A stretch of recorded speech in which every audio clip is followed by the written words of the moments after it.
What's going on, guys? I have returned with a new deck list that I would like to show for Dragon Link slash Rocket going into the new year, 2026. Excited, big things definitely happening with the game. Burst Protocol isn't technically out yet, but I've been to a couple sneak peeks this past week, and I have been getting in touch with some of my friends and guys from my locals to get my hands on some of these cards. I'm especially excited for the new branded support. I did play branded back in the day, but I'm not gonna lie, that was a deck that the more support we got, I kind of fell out of love with. But that's also around the time I picked up Dragon Link, and ever since then, like the 2023 days of, just using Bestials for your grind game and then eventually killing them with Borderland Dragon, and we had Savage too. I've really been nostalgic for that deck for a very long time, and I've just wanted to play something that kind of resembles it. And unfortunately, with just little pieces of support, we kind of really haven't gotten back to a state of relevancy that would make me happy or satisfied. This can be rogue at best, at least from the current projections. But regardless of all that, I'm still trying to make this deck as streamlined as possible going into this new format, because something that I've noticed when I first tried building this deck just a few weeks ago is number one, conventional deck building choices that I would make for this deck kind of really aren't relevant anymore. We're past the like post power of the elements, power creep wave of like deck design and deck building, where it's not really about trying to stuff your deck with a bunch of hand traps and just slow them down. A lot of people talk about this recently, especially when talking about non-engine choices. There are still hand traps in this deck, as you can see right now. We will get into why I decided to go this route, a few, but they just, if you're remembering historically what Dragon Link used to do, there used to be a bunch of Veilers. You'd even play Nibs in the main because it was a light, so it was good. There was just good synergy because of the attribute. It was a Chaos Space pitch, but it was all overall just a good hand trap to sit on. If you had that plus spheres, you were probably safe from a turn one play, which is typically what your board was going to look like after you got Drolled. Shout out to Droll being at 2. This makes me feel a little bit better because that is just one less side deck choice that I think we will be, or even main deck choice, I should say. It's 33%, less times we'll see it, but I honestly think that card is also falling out of favor. It's I honestly think just at the state of the game, until they release something or they do some sort of Molcharmy swap out, we kind of need cards like Droll, just because there's just some nonsense that people always try to sleeve up and bring to your locals or your regionals or whatever. And I guess those are the places for like nonsense decks, but at the same time too, it's like, if you really can search any card in your deck, you imagine the engines and the piles that just keep searching and searching and searching. Thankfully, Molcharmies play pretty good into those, so those can kind of keep the combo decks in check. But at the same time too, it's like uh I also get the whole idea of like, imagine you go first and you have Droll in your hand. That's going to be pretty rough. So anyway, moving on to more Dragon Link related topics. The reason why I was talking about just deck building not being the same is we kind of have to adjust our builds tailored for the current metagame, instead of just going back to the stuff it with a bunch of hand traps, do generic dragon things, call it a day. Trust me, more than anybody, I would love if I could just shove back Saferts and Chaos Space back in this deck. And I do have a build here actually that I'd like to show real quick. Kind of the same thing going on over here. Was definitely debating on the non-engine. I'm just calling this build Dragon Link, but this isn't what I'm focusing on today. I'm not really trying to optimize this going forward because I just don't believe that this is the way to do it. It seems that with the new support, with the future support we'll be getting, and how this deck would operate, it seems that the best thing for us to do is lean into the more of the Dark Dragon aspect. I have notes in front of me. and I even have the deck sleeved up in front of me, and I'd like to do an in person or like a real life deck profile just to show off some rarities. I don't have a max rarity deck, but a lot of my buddies have been holding on to these really crazy cards for me, like the Starlights of their quarter century rares or whatever that came out of the tins. And I just really appreciate everybody who's been helping me like rarity bump the deck over the years. So that means a lot to me. But yeah, I will have to, either get a kitchen table for that or something, but it's neither here nor there. Back to the build that I actually want to focus on, which is what I'm just calling Rokket. That's because it leans into more of its archetypal focus. There is still a couple of dark dragons to supplement the engine. So we have Bestials in the main, as well as these black metals, because I think this is the best normal summon. In fact, there is consideration to play a 1-for-1. The only problem is it's a very rough trade into Ash or even Fuwalos. So I'm kind of just saying, like, we don't need it. Um, but the reason why I wanted to, or I'm at least postulating that if we're trying to play some sort of Dragon Link oriented style that we have to shift towards the Dark Dragon focus, is mainly due to just how we shape our non-engine. As I was typing down my thoughts for why I came to this reason, the biggest thing was really just I wanted to not cope and say like, oh yeah, well this deck's great because if you go in uninterrupted, because there's never a world where your opponent isn't trying to put you on have the best hand ever. I like the new boss monster, the Bull Shroud, not being able to be tributed, but what I'm noticing already, and I haven't done the most extensive testing, but what I'm noticing is a well-timed nib does cook you. Because if you're not going for this first, even if they use it immediately, you might have some extension, but you also might just be forced to play in such a way that says, like, I really have, like, one line or one starter, and if they have anything remotely massive that shuts it down, that's kind of it. Because sometimes it's difficult to establish, after the first nib, it's difficult to establish another dragon on board for you to be able to climb with. We have quick launch is like a good option. Otherwise, you have Bestials here that maybe you can pair with a Nocto or something, because this can be searched. Um, but it kind of feels like your best extenders are being used to just even start your plays. This is why I like black metal. It's very low commitment if you're using this to summon this, grab the darkness metal, and then start trying to go from there. You can either go into a Romulus or you can go into a Dolindrus if you already have access to the rockets, and from then on keep going. Um, but again, it kind of feels like you need to open another extender rather than just like, hey, I have naturally good ways to play under rock. That being said, Nibiru has fallen out of favor, so that's why I'm not as worried about that. What really worries me is Fuwalos. That is one of the bigger reasons. One of the things I will say about this deck is there just happens to be a lot of cards that just hit this deck in a severe enough way for consideration. Like Perulia is certainly a bit of a menace because think of how many extenders you have in hand that you would like to use, that you kind of have no choice to use sometimes, and you can be giving them unnecessary draws, and there might not even be a way to play around it. Whereas Fua, mainly the focus, ironically, you can't teach an old dog new tricks. The biggest thing I have to say about Fua is we do have an option, and that is spheres. And this is why I think this needs to stay in the deck for the time being, is because even though it's a light, which conflicts with the whole Dark Dragon focus, shout out to Rocket Loader, I think this card is absolutely 100% going to be your best option into Fua, because at best, you're giving him one draw, and I'm totally fine with my opponent upstarting, because a lot of decks don't have crazy engine. Some do, like some like our mishmash piles, kind of like Crystron and K9. There's absolutely stuff out there that can run you over, but in my experience, if you have spheres, a hand trap, and a bestial, you're at least probably living, and you can accrue advantage off of cards like spheres. Okay, that's not nothing, especially if your normal summon was black metal. You can search in such a way that says I probably have access to full metal, which is a walking Omni Negate, and this can be pretty easy to stick. I'm not gonna lie. So I do believe that this deck has very real going first power, even under a Mulcharmy.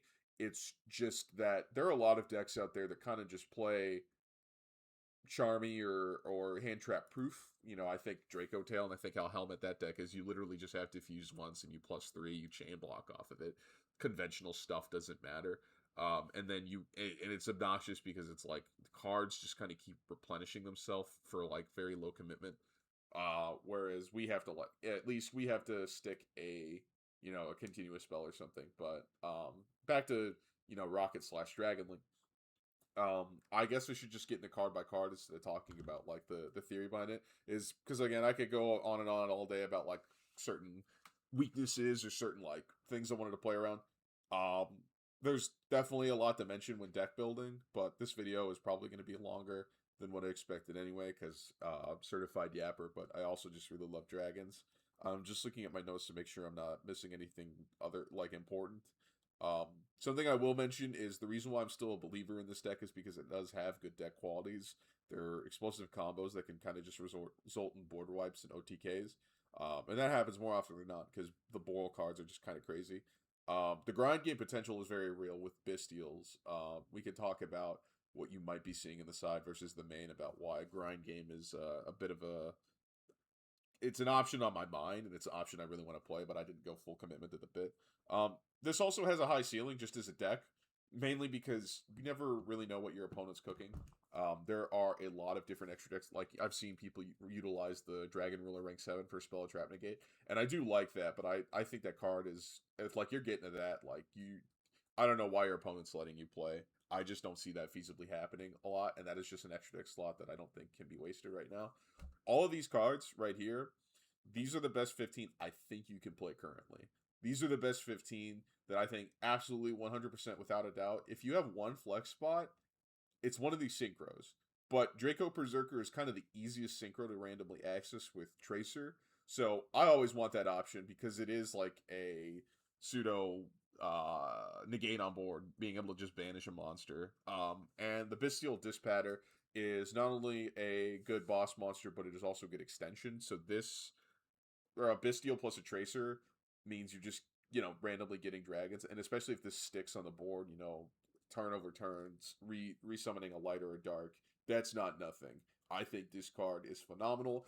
I think all these 15 are better than other options you might have seen, like the other Boral Fusion. I just don't just want to justify playing another brick to play that. I don't think it's a better option than Fatal Flare. It is going second, but if you're even able to make a Fatal Flare, like you're playing the game already, I don't think changing your fusion, because you still have to, match card for card.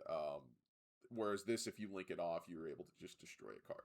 I honestly think this is it right here. These are like the MVPs. This is the lineup for the season until something changes, and I think Spheres is absolutely mandatory. Trying to make sure there's nothing else I wanted to mention. Uh, yeah, I don't think there are silver bullets for this deck. I just think there's a lot of non-engine that has randomly good crossover for it. Like Charmies, Droll, and Nib still exist. Shifter will randomly pop up. Um, but I wouldn't mind playing. And it's so funny because the day I wanted to make this video, Dual Evolution, the guy who makes it really well made replays, dropped a Dragon Link for 2026 like replay, and it looked sick. But I've noticed a lot of these. I'm just like, is this just your best hand versus like bad opponents or something like that? Because I just realistically don't see that deck playing as fluidly into the boards as the replays would like to make you think. He kind of went for the Dark Dragon build because Impulse was definitely in the deck, which is kind of another big reason why we have to shift to this. But I know he's playing like the Chaos package for the extenders, but I feel like if you're playing Chaos base, you probably should play like the Levy. I do miss that package. Levy is a card that is unaffected by Dominus Impulse because it's dark, but you are also able to use it for it's multifaceted. Levianeer. There we go. So this card can represent 3 different effects. I think you're gonna most likely be hand looping them, just given how the attributes line up in your deck. But you can randomly banish the spheres going. Like I think banishing the spheres is actually not crazy to imagine that's gonna happen a lot of your games where you're just wiping 2, and then this is just another dragon you put on board. I love this card. I really do. Shout out to my buddy Tyler for getting me the Starlight printing of it or whatever. But I think this is like a lot of this deck, I had to make a lot of choices to say we have to trim the fat here. Um, there are some cards in here that I think is this like worth playing or whatever, but I cut a lot of things that I really wanted to run. Like I'm not running extra red metal or red eyes cards for the extension because I just first off those cards would be very rough to open, especially in multiples. But I also don't think that package is worth it because we're really trying to streamline the deck building as much as possible, and I think what you have here is fine enough. Levy sadly did not make the cut, but I would not be surprised if the Chaos Space package makes its way back into the deck. I don't think it's the biggest deck building conflictment if you have a Wyvern in here or Wyvern Burster regularly. That way you can summon it going first. You can still summon it going second under Impulse because it's not an activated effect to summon. It's just you won't get the same extension. And it's like, would I rather have that just be a different extender, or was the Chaos Pace package still worth it? There are randomly just good draws to get off that. So we can try it in the future. But this is what I want to present now. Let's see. I would also argue too that this streamlining of the deck makes it even more consistent. Sometimes in Dragon Link you kind of need to see two different engines at the same time to be able to play them efficiently. Whereas if you open a bunch of Red Eyes cards that sucked, and I mean this is still the case here, but at least Full Metal's a busted card, and you can make spheres. Seeing too many rockets can certainly clunk you up because you really only have like two good normal summons with Tracer and Loader, and the rest are just kind of extension pieces. Thankfully, there aren't too many bad rockets to play. Silver Rocket is a powerhouse, but you have to already be playing the game to use this. Absolute is a good extender. I see some people run it at 3, but I think 2 is fine. Nocto is a great card, just drawing you further, plus being an extended dragon. Magna Rocket is a flex spot. When I talk about trimming the fat, I want it still a good enough ceiling, so we're going to try this. This is at least a very good option to side out, going second, because you were probably not sticking this. And then Caliber is a great extension piece, too. Shout out to the name, of course, but yeah, I think this card is justified and worth playing. You want to have enough rocket names as well. So finally, kind of done with all the card theory, card by card. We're gonna go through it. Red Eyes, Full Metal. That leads all the way down here in the Black Metal package. So that's 5 cards plus the 6 Max Metal Morph. Just saying, here's a good option under Droll. At the very least, I'll get my first search for my Extender Red Eyes and then Summon Spheres. And if there's no Droll, but there is a Fua, this is also a great option too, because you are probably only giving them 1 to 2 draws. Plus, getting a Full Metal negate is actually not a bad trade, I would say. The Rocket Detonator, and this is only in the order the sim wants me to put it, so sorry if this kind of feels random. This is your level 7 extender that you're probably searching off the Fatal Flare Fusion. This is a great card for extension, just randomly reviving equipped Link 2s, Link 3s, just being able to summon out more big guys. It's never a bad idea to have big guys on your board. Like I said, 2 apps around, I think 2 is fine for extension. Actually becomes a great extender the more rocket focus this becomes, instead of just being some random not or engine requirement brick that you have to play. Knock Division is also a very good option. Like I said, being a level 7. The level 7 synergy can't be understated here because oftentimes you can have these 3 in rotation that you don't need to link off, and I think summoning an Eclipse is totally valid. I just think these 15 are better than most. I'm on 3 Bystials. I'm actually on 4 Bystials, but one of them is in the side deck along with some cards we'll talk about as like kind of like my spice or like the way I want to approach this deck. But I think Bystials are mandatory.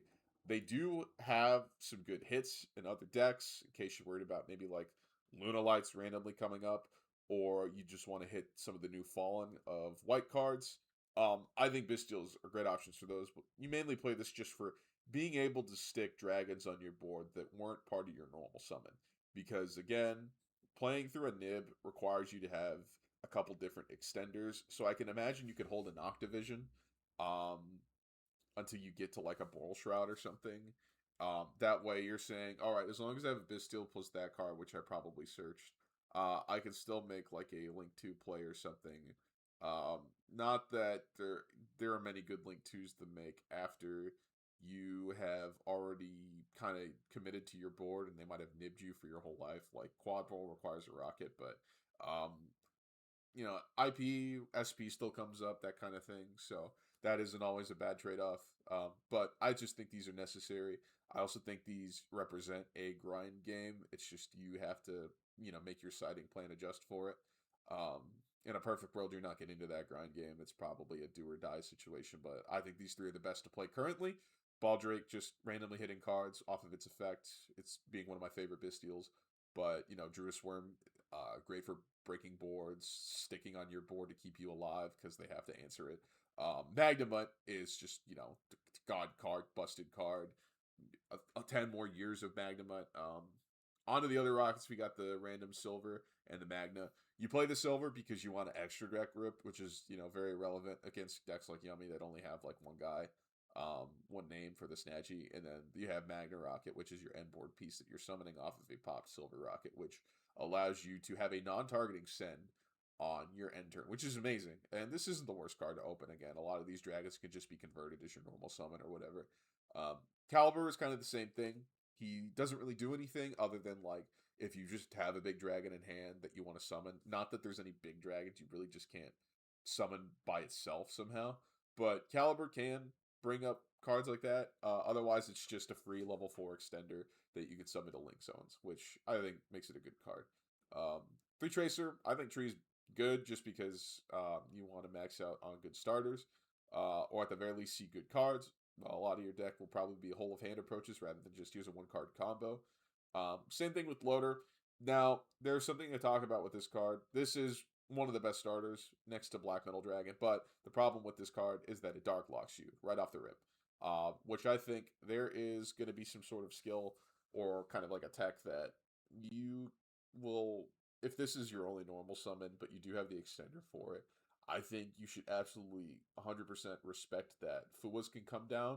I think if players are good enough and they understand, like, hey, if he activates this, he can't play spheres, and that's his best under Fua end board piece. Um, they will 100% get you there. Where I think you can do this Fua check here, where they're not just going to let you get this as a Link 1 for free. If you drop this and don't activate the effect, there's no saying you can't activate the effect later on. And it's not hard to be able to revive it for your next turn with a search to boot sector launch. So I think going forward, something to keep in mind with this card is it's not necessary that you have to normal summon this card unless you really think like, hey, I need this extender. It's kind of like a better have it or better not have it kind of situation. Um, I think you have to respect the fact that this is a weakness, but this is also, part of why you play this card because it's good. It's a consistency card. But again, that dark drawback means it locks you out of one of your best end board pieces, especially under Fua. Under no Fua, this really doesn't need to be on your end board. It does help play around Nib because you can turbo out another card. Um, maybe like a Caliber, maybe a Tracer if you haven't used the effect. I seriously doubt it though. But sticking Heretic Seal does help you with Nib lines. Not that I've really like refined any combos for the deck, but this is just more like deck building theory. Um, well, before we get into the other, like the non-engine, I'll just go over the rest of like engine cards. So the one recharger, you kind of have to play it. It's a good summon off of Tracer. This also you can get cute with it. Uh, destroy it or like send it from hand to revive like names based off of like destroyed dark dragons or whatever. The whole the thing, just randomly getting Link 2s or Link 3s back in the field. Um, Black Metal Dragon, like I said, I swear that this is the best normal summon in the game, so much, or best normal summon in the deck, so much so that I want to play a 1-for-1 for it. But I just don't think that's one of the best cards to play in your deck right now. We're already at 44, which is not really where I want to be. There's two cards I can think of cutting. We'll get into in a second, but double interlock or double. Yeah, I think double interlock is the name of it in the TCG. I could be wrong, but this is just your fusion / ritual spell. You don't play rituals in this deck. I don't hate the ritual, but I don't think it's the best. I will keep it in strong consideration going forward. But this being a great extender is randomly, even if you don't search it with the Link 3, your opponent's playing around if you search this or not. So if this just drops and you're able to just summon a Fatal Flare Dragon as your extender, I think opening this is not the worst thing, especially if they do a suboptimal nib line. But it's kind of like a boot sector launch situation where you would rather just search the card for free rather than open it up because you want that to be a hand trap most likely. But I think part of the nature of this deck is you're going to be opening something that you would have rather searched. Speaking of cards that I think you can trim, you kind of have like this trinity here of Foolish Burial, Triple Tactics Talents, and Called by the Grave. Now, Called by, this is just a good option to have. Again, you need a Mulcharmy game plan, so this plus 3 Ashes kind of gets you there, plus you've deck built to play under it. Triple Tactics Talents is kind of like alright, I got Fuad. They wanted to, get greedy and like try to draw another card or something, so they did it during my main phase, which I'm totally fine with. This going second is also just a great card, being able to take problematic pieces, maybe loop them for a hand trap, or just be able to draw further into your deck, because you might need the extender. But I think this is a fine enough card to play, especially deck building for a going first / second hybrid rather than just trying to high roll it. So I think this card is justified. Foolish Burial is the weakest contention here in this quote unquote trinity. I think you can cut this, but it does. People want to max out on this because of its it acts as an extender plus a searcher. I just hate that you have to stick a Rokket specifically on board, which, you can open up any one of these and you'd rather just summon it off of like a boot sector. And then this might be your best normal summon, and you might have this with it. It's like that. It's kind of rough. So I think 2 is fine for this. But if you really want to access its consistency, then just play a Foolish Burial instead, because you can stump it. And I wasn't really a big fan of this card first thinking about it, because I'm like, you have one Foolish target, and you could probably get to the Router anyway. But this actually serves another purpose that I want you to keep in mind when we talk about the side deck. Best extender in the game, or in the deck, quick launch. Just being able to use this as like, okay, you tried to stop me with like hand traps or whatever, but we just have a tracer coming out, so it never mattered anyway. Otherwise, this is a cute, like, I'm gonna stick a tracer immediately, so you can't like imperm or me or anything.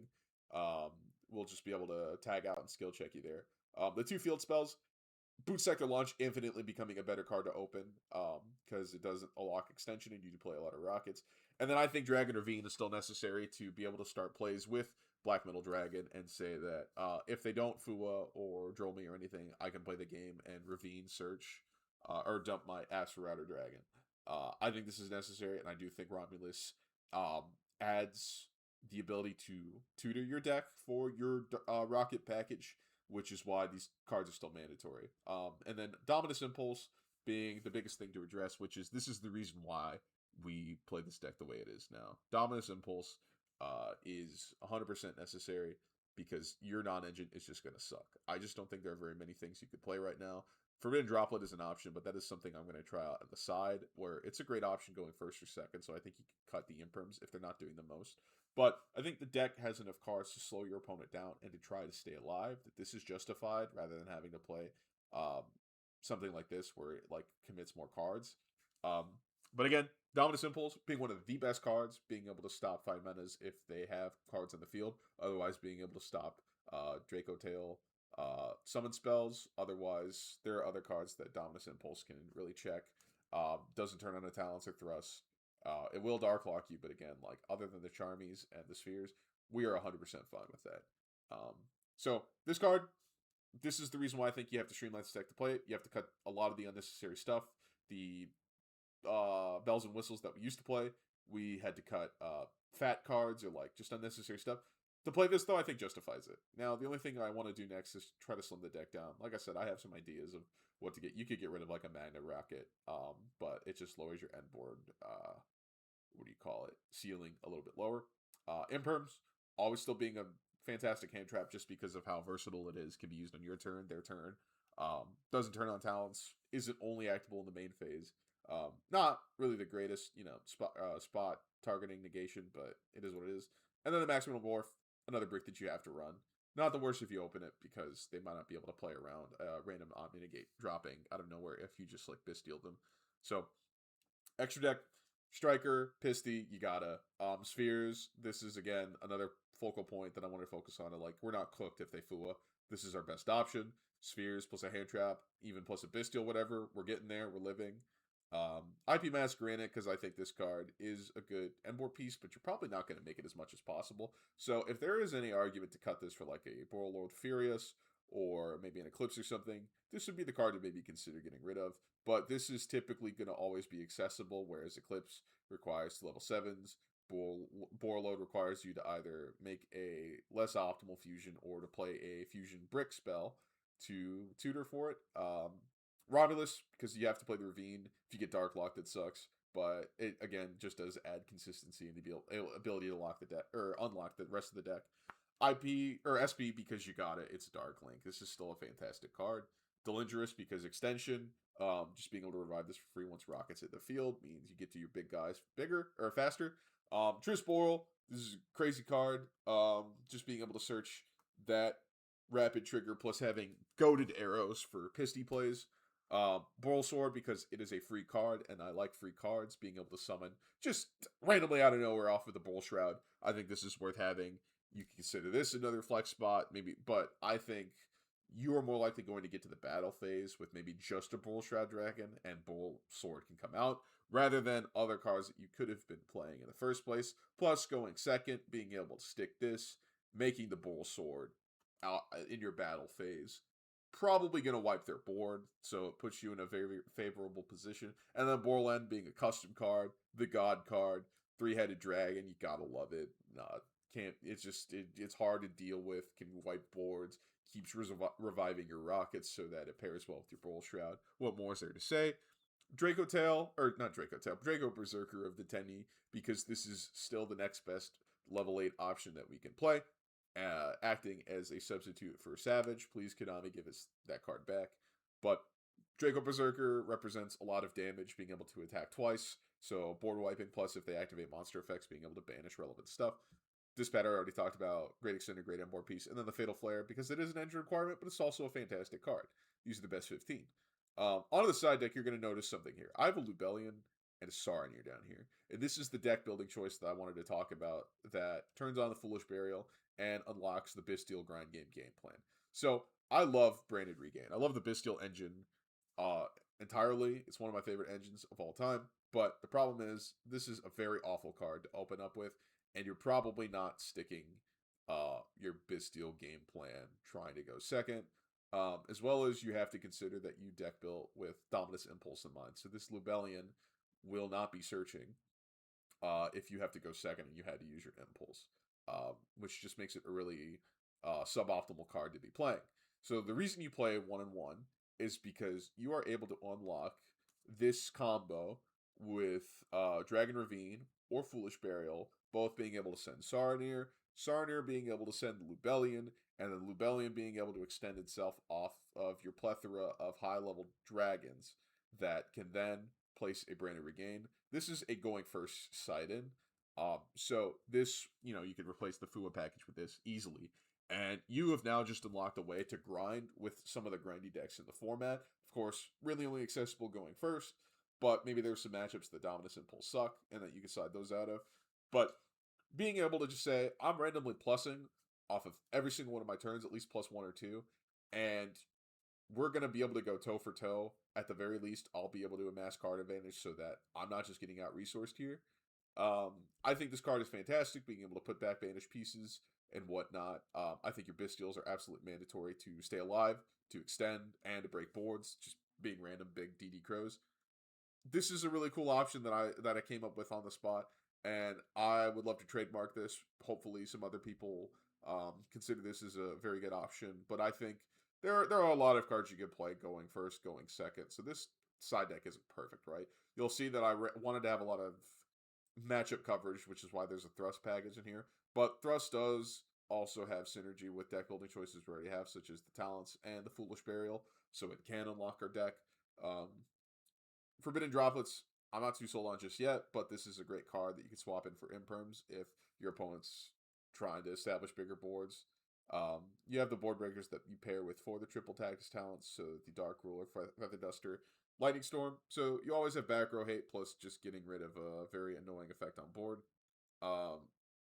Evenly, because you also search that off of Thrust. And then these are your 3 going first cards. The reason that I cited these instead of the new Boral reboot counter trap is because, and the same thing with Dragon's Mind when you're talking about other decks that play, that say, like, if you control X, you can use this very busted Omni Negate. I do like those cards in theory because they're free. Like, sometimes if you Judgment, it's like a Desperation Negate, but it also puts you super low. You probably like passing a Charmy. They have the potential to kill you in their battle phase. But I think this card is absolutely worth playing because it's, again, going first, you just want to get rid of annoying cards like Dark Ruler or whatever. Basically saying, like, hey, I'm insulated from like big board breakers, and now we're just gonna play engine to engine. I would rather me being able to say I got Charming and I got hand trapped to death, and it is absolutely worth it for me to just pass on like 1 or 2 card set. One of them being Judgment, because that doesn't require me to play the game at all to actually unlock the negate. This could be a strike, but this just has more coverage. That being said, the price might not be justified for paying half in those kind of fringe cases where you don't play the game. But like I said, I wanted these three because you don't have to play the game to flip these. The anti-spell kind of slows you down, but you also don't play that many spells in the first place. Um, you know, it will suck if like your top deck is like a quick launch and you're like, that would have been a great extender, but he's Fragrance. But there is a lot of very spell reliant decks right now that you could probably get away with flipping this, and you're 100% fine. Rivalry of the Warlords. This is another fantastic option going first because it says you have to play a pure deck just like me, and I'm on the deck. Your deck is not as pure as me. Shout out to Xenophobia. So these three being the best options. They're very hard to play around as one of, so if anybody knows your list, it's like, what could that flip be? It could be anything, and I have absolutely no way to play through that plus this board. Or even if there is no board, the Judgment, just being able to snipe key crucial plays or normal summons, as well as the anti-spell Fragrance or the Rivalry of the Warlords, just slowing them down so that you can get your footholding back in place if they try to charm at you. These cards also stick around, so it's not like a one and done deal for counter traps. But again, this is kind of the theory that I have going. I'm especially proud of this deck building choice for the Lubellion and the Sarnier going first, because that being said, though you do play an Impulse deck, going first, they're not going to really have any cards to commit. So that Impulse does not need to be used, or you could just set it to turn on the rest of your attributes. But going first, you might want to be able to tutor for the Lubellian so that you can put the regain on board, and that way it says, if you're not breaking my board, we're going to just continue to keep amassing advantage, and this pretty much secures that I can keep pace with you and probably even outpace you, especially if I'm recycling key pieces and just randomly drawing into my power cards like my Impulses or, you know, my Bestials. I think it's a fantastic option. I'm glad I was able to find a way to include this, but we will see if this is like the goo moving forward, or this is just like cope and we just need to get rid of this too. This also justifies your higher Bestial count with 3 names in the main deck, but it also pairs well with this Random Foolish Burial that is now multifaceted, also acting as a wild card like it does in Branded, so being able to either search Apps Routers, or dump Apps Routers to search Rockets, or dump Sarniers to allow your Lubellion to be accessed. But I don't know how long this video is going to be. It's probably a ridiculous amount. That being said, there was a lot to cover. There was a lot of theory and a lot of keynotes and bullet points that we had to go over to even get to this point. Whereas if I just threw this deck list together, you might say, like, I just don't agree, or like, let's just go play regular Dragon Link. I don't think it's viable anymore. I've pretty much talked about why I think this is the way to go forward, and I really am glad to be able to at least talk about this being a potential deck option going to the next format. I don't think it's going to be amazing. I don't think it's going to be tier 1. But this is one of the coolest decks ever, and at the very least, we can still try to make it work. Regardless, I think it's 100% top of regionals, you know, just nonsense tops all the time. And I also think this rewards a lot of very skillful gameplay, because this isn't like an idiot-proof deck where you kind of can't just pick it up and then just start playing the game. Whereas like other decks like Draco Tail or something, that kind of factors in you could be one of the worst players ever. But at least if you fusion, you just randomly get 3 interruptions here. So I shit on Draco Tail enough. I should cool it. But anyways, hope you guys enjoyed the deck profile.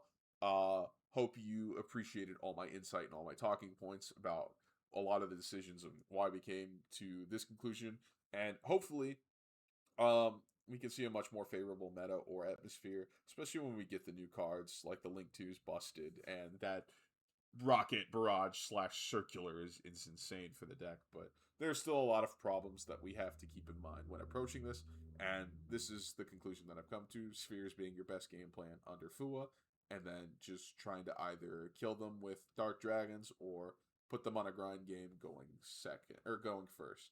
But anyway, thank you guys for watching. Appreciate it as always.